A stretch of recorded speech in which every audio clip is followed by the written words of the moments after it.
नमस्कार, मैं हूं आपके साथ अंजना शर्मा और आप देख रहे हैं वर्तमान युग। तो आइए शुरुआत करते हैं आज की खास खबर से। भारत के एक्शन से गिड़गिड़ाने लगा पाकिस्तान। आईएसआई चीफ और एनएसए ने अजीत डोभाल को किया फोन, क्या हुई बात।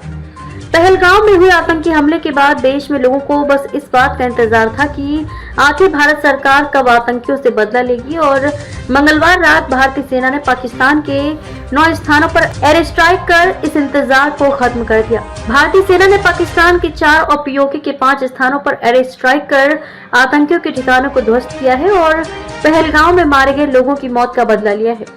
हालांकि भारत की इस कार्रवाई के बाद अब पाकिस्तान घुटनों पर आ गया है और इस बीच पाकिस्तानी एनएसए ने भारतीय सुरक्षा सलाहकार अजीत डोभाल से संपर्क साधा है।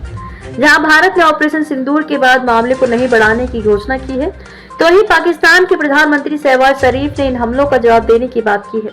लेकिन एक अहम सूचना सामने आई है, जिसके मुताबिक पाकिस्तान के एनएसए और आईएसआई प्रमुख असीम मलिक ने अजीत डोभाल से बात की है। अजीत डोभाल के साथ असीम मलिक की हुई बातचीत के बारे में पाकिस्तान के डेप्यूटी पीएम और विदेश मंत्री इशाक डार ने एक इंटरव्यू में ये बात कही है। बातचीत के दौरान डार ने खुद बताया कि भारत और पाकिस्तान के बीच एनएसए स्तर पर संपर्क स्थापित हुए हैं। गौरतलब है कि भारत और पाकिस्तान के बीच बीते लंबे समय से किसी भी स्तर पर कोई भी बातचीत नहीं हो रही है। भारत की स्पष्ट नीति है कि आतंकवाद और बातचीत दोनों एक साथ नहीं चल सकते, इसलिए केंद्र की मोदी सरकार ने हर स्तर पर पाकिस्तान का बॉयकॉट कर रखा है। गिड़गिड़ाने जैसी है पाक की हालत। भारत द्वारा किए गए ऑपरेशन सिंदूर के बाद पाकिस्तानी एनएसए और आईएसआई प्रमुख द्वारा अजीत डोभाल को कॉल करना और उनसे बात करना, इसे पाकिस्तान की ओर से मिन्नतें करने के रूप में देखा जा रहा है।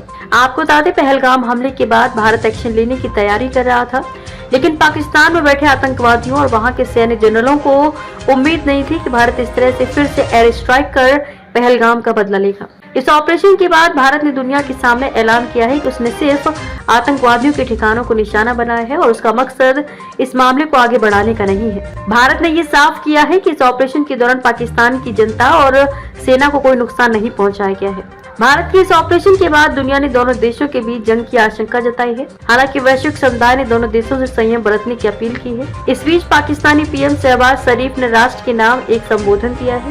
पाक पीएम ने अपने संबोधन में भारत के हमले का जवाब देने की घोषणा की है। उन्होंने अपनी सेना से कहा है कि उन पर पाकिस्तान को भरोसा है और सेना अपने हिसाब से इस हमले का जवाब देगी। उन्होंने कहा कि भारत ने उन पर युद्ध थोपा है और वे इसका जवाब जरूर देंगे। पहलगाम में हुए आतंकी हमले के बाद देश में लोगों को बस इस बात का इंतजार था कि आखिर भारत सरकार कब आतंकियों से बदला लेगी और मंगलवार रात भारतीय सेना ने पाकिस्तान के 9 स्थानों पर एयर स्ट्राइक कर इस इंतजार को खत्म कर दिया। पहलगाम में मारे गए लोगों की मौत का बदला लिया है। हालांकि भारत की इस कार्रवाई के बाद अब पाकिस्तान घुटनों पर आ गया है और इस बीच पाकिस्तानी एनएसए ने भारतीय सुरक्षा सलाहकार अजीत डोभाल से संपर्क साधा है। खबरों में अब तक के लिए बस इतना ही। फिर होगी आपसे मुलाकात कुछ ऐसी ही खास खबरों के साथ। तब तक के लिए नमस्कार और देखते रहिए वर्तमान युग।